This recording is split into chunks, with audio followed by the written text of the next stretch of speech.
कि जो कि 2025 में ही रिलीज हुई है। तो कहानी की शुरुआत में हमें रॉ एजेंट्स को दिखाया जाता है जिन्हें खबर मिलती है कि दूसरे देश से बड़ी सावधानी के साथ 4 कंटेनर इंडिया में लाए जा रहे हैं। उन कंटेनर्स में क्या है और उसे क्यों इंडिया में लाया गया है, इसके बारे में किसी को कोई खबर नहीं होती। साथ ही रॉ ऑफिसर्स की एक खास बात ये होती है कि उनके ऑफिस में कैलेंडर रखा जाता है। जब भी देश में आतंकवादियों का हमला होता है, कैलेंडर में वो दिन लाल कर दिया जाता है। इसीलिए एक सीनियर ऑफिसर मनोज नाम के एजेंट से कहता है, जो हो सके वो करो, पर मैं एक और लाल दिन देखना नहीं चाहता। ये लाल दिन हमारी वर्दी पर धब्बे जैसा है, जब तक साफ नहीं होगा मुझे सुकून नहीं मिलेगा। इसलिए जाओ और तुरंत उन कंटेनर्स को जब्त कर लो, और अगर कुछ गड़बड़ होने वाली हो तो उससे होने से पहले ही रोक दो। इस पर मनोज मान जाता है और अपने एजेंट्स की टीम को लेकर मिशन के लिए तैयार होता है। अगले सीन में हम प्रसाद नाम के एक आदमी को देखते हैं जो कि एक डिटेक्टिव एजेंसी में आता है। डिटेक्टिव प्रसाद से कहता है, बताइए क्या सहायता कर सकते हैं हम आपकी। प्रसाद कहता है, क्या बताऊं, मैं अपने बेटे जैक से बहुत परेशान हो चुका हूँ। ऐसा नहीं है कि मेरा बेटा टैलेंटेड नहीं है, वो कुछ ज्यादा ही टैलेंटेड है। बचपन में अच्छा क्रिकेट खेलता था तो सोचा क्रिकेटर बनेगा, लेकिन ट्रेनिंग करने वो तैयार नहीं हुआ। इसके बाद जैक ने फुटबॉल खेलना शुरू कर दिया। मैंने सोचा फुटबॉलर बनने का शौक होगा तो उसी की ट्रेनिंग दिलवा दी, पर 2 दिन में जैक को वो ट्रेनिंग भी छोड़नी पड़ी। वो वहाँ से छोड़कर आ गया। अब तक 24 अलग अलग कोचेस के पास जा चुका है। सभी ने जैक को भगा दिया कि ये ट्रेनिंग करने वाला इंसान है ही नहीं। यही बात को लेकर मेरी और उसमें बहस हो गई। मैंने उससे पूछा, कम से कम इतना तो बता दे कि तू करना क्या चाहता है, तू बनना क्या चाहता है, पर वो बताने को तैयार ही नहीं है। सिर्फ इतना कहता है कि जब बन जाऊंगा तब आपको बता दूंगा। पर मुझे डर है कि कहीं इन चक्करों में वो कोई गलत रास्ते पर ना चला जाए, इसीलिए मैं आपके पास आया हूँ ताकि आप ये पता लगा सकें कि जैक करता क्या है, क्या बनना चाहता है वो। तो डिटेक्टिव कहता है, फिकर नॉट, मैं हूँ ना, मेरे हाथ तो कानून से भी लंबे हैं, सारा कच्चा चिट्ठा खोलकर आपके पास दे दूंगा उसका। सुनकर प्रसाद खुश होकर 1 लाख रुपए उस डिटेक्टिव को दे देता है। और दोस्तों यहाँ जैक, जिसका सपना है कि वो रॉ एजेंट बने, वो सीधे इंटरव्यू देने पहुंच जाता है जहाँ और भी लोग आए होते हैं। उन्हीं में जैक की मुलाकात होती है राज नाम के IPS ऑफिसर से। उसकी भी चाहे रॉ एजेंट बनने की, तो वो भी इंटरव्यू देने के लिए आया हुआ है। अब जैसे जैक का नाम लिया जाता है ना, जैक तुरंत अंदर जाता है और सूटकेस भरकर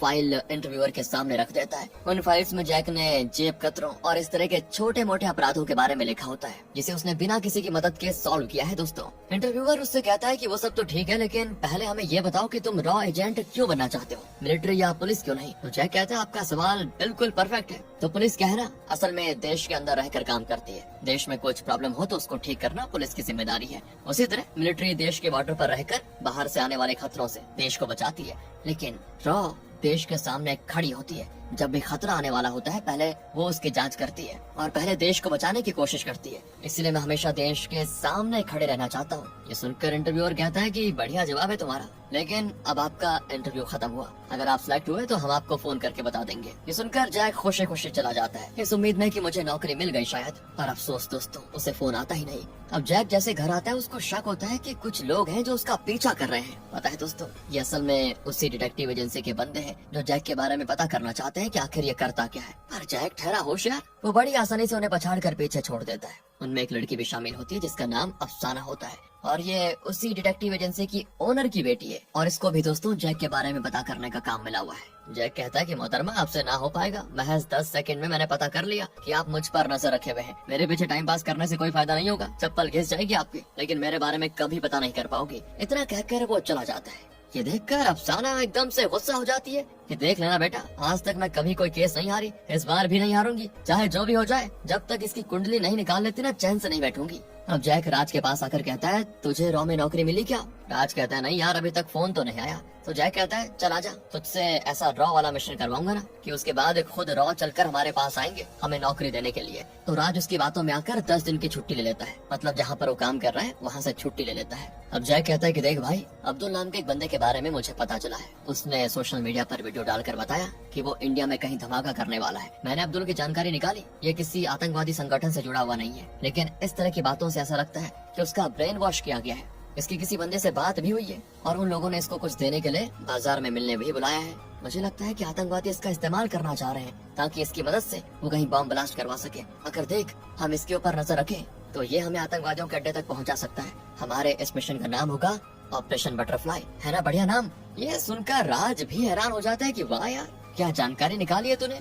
इसलिए वो दोनों ऑपरेशन बटरफ्लाई को सक्सेसफुल बनाने के लिए अब्दुल पर नजर रखना शुरू कर देते हैं और बड़ी सावधानी से जैक अब्दुल के बटुए में एक ट्रैकिंग डिवाइस लगा देता है ताकि जहाँ भी वो लोग अब्दुल को बॉम्ब वगैरह देने वाले होंगे उस जगह के लोकेशन जैक को मिल जाए। तो वही रॉ एजेंट्स को भी अब्दुल के बारे में उनके एक्सपर्ट से पता चल जाता है कि अब्दुल की तरह 3 और लोग हैं जिन तीनों को आतंकवादी बॉम्ब देने वाले हैं, ताकि इंडिया के 4 अलग अलग जगहों पर जाकर एक साथ धमाका हो जाए। उन जगहों के नाम भी रॉ वालों को पता चल जाते हैं, दिल्ली, कोलकाता, मुंबई और हैदराबाद। इसलिए रॉ वाले तो तुरंत अपनी टीम के साथ उन चारों जगहों पर तैनात हो जाते हैं ताकि ब्लास्ट को रोक सके। तो वही अब्दुल बॉम्ब लेने के लिए लोकेशन पर जा रहा होता है, तो उसका पीछा करते हुए जैक और राज भी उसके पीछे हो लेते हैं। लेकिन ये चीज अफसाना देख लेती है, उसको नहीं पता था कि अब्दुल कौन है, इसलिए वो सीधे अब्दुल से ही जाकर पूछ लेती है कि तुम जैक के दोस्त हो क्या? वो बंदा तो कब से तुम्हारा पीछा कर रहा है, उसके बारे में कुछ पता है तो बताओ ना।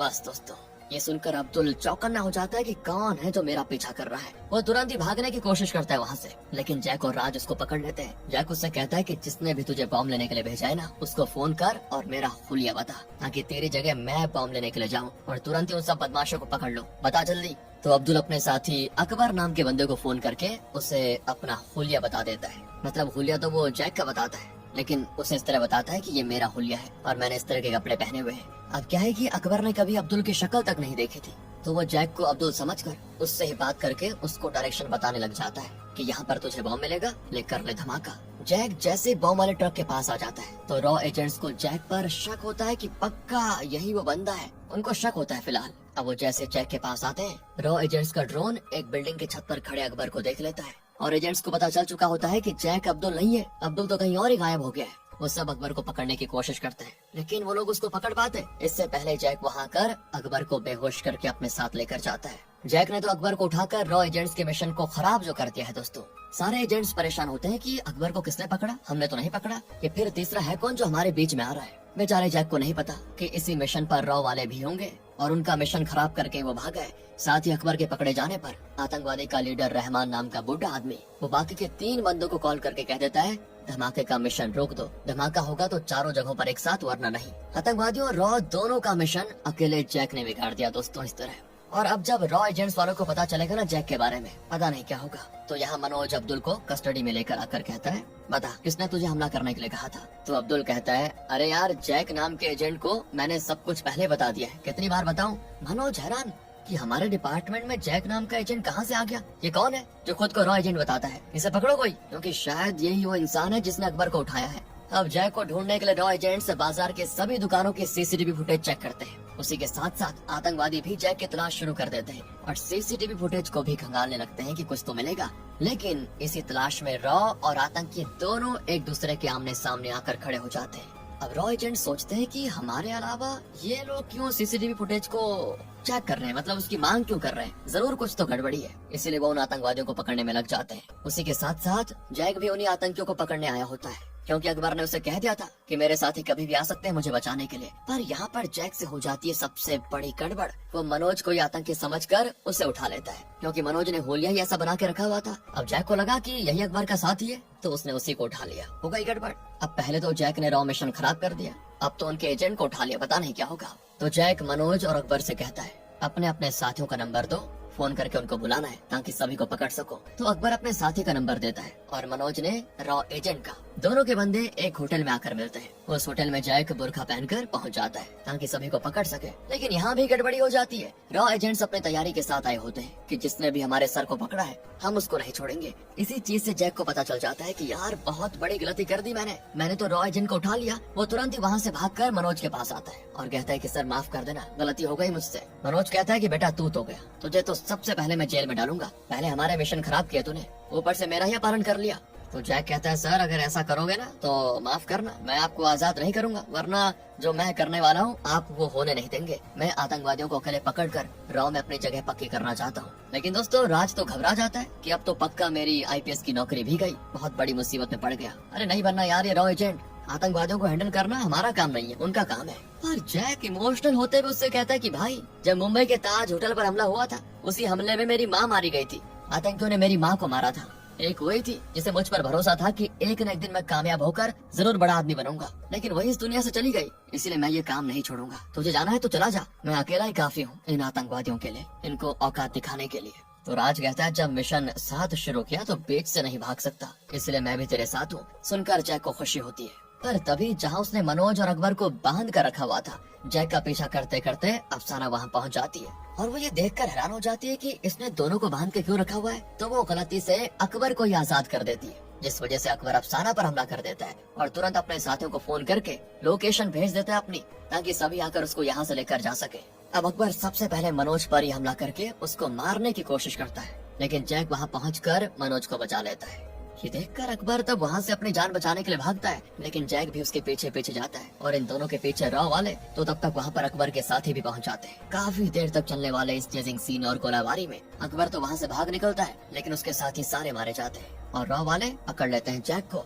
जैक और राज को रॉ ऑफिस लेकर आया जाता है, जहाँ मनोज दोनों को खूब मारता है कि दिमाग में भूसा भर के रखा हुआ है क्या तुम्हारा, सारा मिशन खराब कर दिया हमारा। तो जैक कहता है कि सर हम तो अपना मिशन कर रहे थे, आप ही बीच में आ गए, हमारी कोई गलती नहीं है, हम खुद को साबित करना चाह रहे थे कि हम भी एजेंट बनने के लायक हैं। मनोज कहते हैं एजेंट छोड़ो, जोकर बनने के लायक भी नहीं हो तुम, दिमाग ठिकाने पर नहीं है तुम्हारा, और चले एजेंट बनने के लिए। आखिरी वार्निंग दे रहा हूँ, आइंदा हमारे मिशन के बीच में घुसे तो अच्छा नहीं होगा। इतना कहकर वो जैक और राज को ऑफिस से धक्के मार कर बाहर कर देता है। अब जैक की उम्मीद टूटने की वजह से वो उदास घर में बैठा होता है। उसकी ये उदासी उसके पिता से देखी नहीं जाती और तब उसके पिता उससे कहते हैं कि देख बेटा, मुझे ये तो नहीं पता कि तू क्या कर रहा है, लेकिन तेरी शक्ल देखकर लग रहा है कि तू परेशान है। बेटा परेशान मत हो, जैसा तेरी माँ को तुझ पर भरोसा था वैसे ही मुझे भी तुझ पर उतना ही भरोसा है कि तू जरूर एक दिन कामयाब होगा। सुनकर जैक को फिर थोड़ा मोटिवेशन आता है और वो अपने पिता से कहता है कि देख लेना पापा, जिन लोगों ने मुझे नौकरी से धक्के मार कर निकाला वही लोग आएंगे मेरे पास नौकरी के लिए, ये मेरा वादा है आपसे। इतना कहकर जैक फिर से आतंकियों के मिशन पर लग जाता है। अकबर तो भाग चुका था, लेकिन उसके बैग से जैक को एक दवाई मिली थी जो कान में दर्द की होती है। वो दवा नेपाल से खरीदी गई थी। जैक समझ जाता है कि अकबर नेपाल में ही कहीं छुपा हुआ है, वहीं से उसने दवा खरीदी है। इसलिए जैक तुरंत नेपाल चला जाता है और उसी दुकान पर आकर कहता है मुझे दवा चाहिए। तो दुकान वाला बंदा जिसका नाम इस्माइल है वो ये देखकर हैरान हो जाता है कि इसको ये दवा क्यों चाहिए। वो कहता है कि 2 दिन के बाद आना, ये दवा तब मिल जाएगी। जैक जाते जाते दुकान में ही एक रिकॉर्डिंग डिवाइस छुपा देता है ताकि जब अकबर यहाँ पर आए और अकबर के दुकान वाले से कुछ बातचीत हो तो वो इसमें रिकॉर्ड हो जाए। तो वहीं दोस्तों रॉ वालों को भी खबर मिल जाती है कि अकबर नेपाल भाग गया है। लेकिन जब मनोज को पता चलता है कि उनसे पहले तो जैक नेपाल पहुंच चुका है तो मनोज को सदमा लग जाता है कि ये नहीं सुधरेगा। मना किया था इसको कि हमारे मिशन के बीच में ना है, पर इसने नहीं सुना, अब इसको नहीं छोड़ेंगे, पहले इसी को पकड़ो तुम। इधर अकबर इजामेल की दुकान पर आता है, जहाँ इजामेल उससे कहता है इंडिया के 4 जगहों पर हमला करने का मिशन तुझसे तो नहीं हो पाया, इसीलिए रहमान ने नई टीम बनाई है और अब वही लोग 4 जगहों पर हमला करेंगे, इसलिए अब रहमान को तेरी कोई जरूरत ही नहीं है, निकल जा यहाँ से। और हाँ, कल एक बंदा आया था यही तेरी वाली सेम दवाई मांगने के लिए, मुझे तो वो पुलिस वाला लगता है, इसलिए कहीं भी जाकर छुप जा वरना तू तो गया। ये सारी बातें जैक रिकॉर्डिंग डिवाइस से सुन जाता है। तभी मनोज और उसके साथी वहाँ पहुँच जाते हैं ताकि अकबर को पकड़ सके, लेकिन बीच में जैक आ जाता है जो अकबर को वहाँ से भगा देता है। अब जैक ने मास्क लगाया था तो अकबर पहचान नहीं पाता कि जैक ने उसकी मदद की है, पर मनोज जैक का मास्क निकाल कर उस पर गन तान देता है कि एक तो पहले मिशन तूने खराब कर दिया, अब आतंकवादी को भगाने में उसकी मदद कर रहा है, मुझे तो पहले ही समझ आना चाहिए था कि तू भी उनसे मिला हुआ है। और जैक उनसे कहता है अकबर ही एक रास्ता है रहमान तक पहुंचने का, वो मर जाता तो हम कभी भी रहमान तक नहीं पहुंच पाएंगे। मनोज कहता है कि रहमान कैसे जिंदा बच गया, मैंने 10 साल पहले सर्जिकल स्ट्राइक करके रहमान और उसके 300 आतंकियों को मार गिराया था। पर दोस्तों यहाँ जैक इजामेल वाली रिकॉर्डिंग सुनाते हुए कहता है अब तो यकीन हो गया ना आपको, मैंने ही रहमान का पता लगाया कि आज भी वो जिंदा है, अब भी अगर आप मुझे मारना चाहते हो तो मार सकते हो। ये सुनकर मनोज हैरान हो जाता है। वो कहता है ठीक है, इस मिशन को पूरा करने में हमारा साथ दो, पर हाँ इसका मतलब ये नहीं कि हमने तुम्हें रॉ में शामिल कर लिया है। लेकिन जैक उनके साथ जाने को तैयार नहीं होता कि देखो ये मिशन मेरा अकेले का है, मैं इसको अकेले ही सॉल्व करूंगा। लेकिन तब मनोज वहाँ पर अफसाना को लेकर आता है और जैक से कहता है ये तेरे बारे में जानकारी निकालते निकालते यहाँ तक पहुँच गई थी और अगर तू हमारे साथ नहीं चलेगा तो अफसाना और उसकी पूरी एजेंसी को नेशनल सिक्योरिटी थ्रेट में फंसा दूंगा। बेचारा जैक अफसाना के खातिर उसके साथ जाने को तैयार हो जाता है क्योंकि वो उसको पसंद जो करने लग गया था। साथ ही उसको अंदर अंदर बड़ी खुशी भी होती है कि अभी तो मिशन में शामिल किया है, वो दिन दूर नहीं जब एजेंट में भी शामिल कर लेंगे। तो अब सारे लोग एक साथ मिलकर अकबर को ढूंढने में लग जाते हैं ताकि उसके जरिए रहमान तक पहुंच सके। लेकिन जब वो उन्हें मिलता है तो उसकी जान जा चुकी होती है, किसी ने उसको पहले मार दिया था और वहाँ रॉ एजेंट्स के लिए एक नोट भी मौजूद होता है कि कल के दिन इंडिया पर धमाका होगा, रोक सकते हो तो रोक लो, तुम्हारा अपना रहमान। ये पढ़कर सभी के होश उड़ जाते हैं कि यहाँ से कैसे हमले को रोकेंगे, अकबर ही था जो हमें रहमान तक पहुँचा सकता था, ये तो मर गया।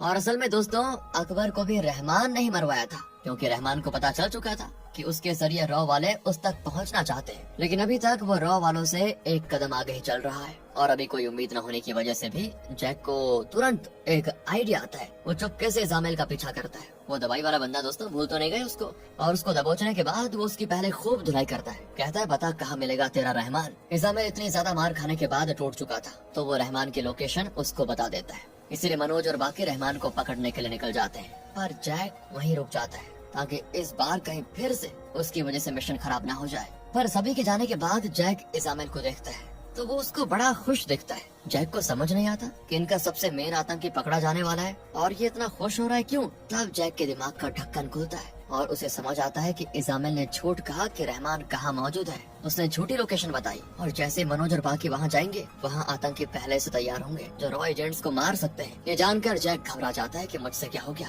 मुझको सबको बचाना होगा। तो वो तुरंत ही बाइक लेकर मनोज और बाकियों की गाड़ी से आगे हो जाता है और जहाँ इजामिल ने कहा था कि रहमान मिलेगा वहाँ हजारों आतंकी रॉ एजेंट्स के आने के इंतजार में होते हैं, क्योंकि इनको ही पकड़ने के लिए इजामिल ने गलत लोकेशन बताई थी। सारे आतंकी सभी एजेंट्स को बंदी बनाकर एक ट्रेन में लेकर आ जाते हैं जहाँ पर होता है रहमान।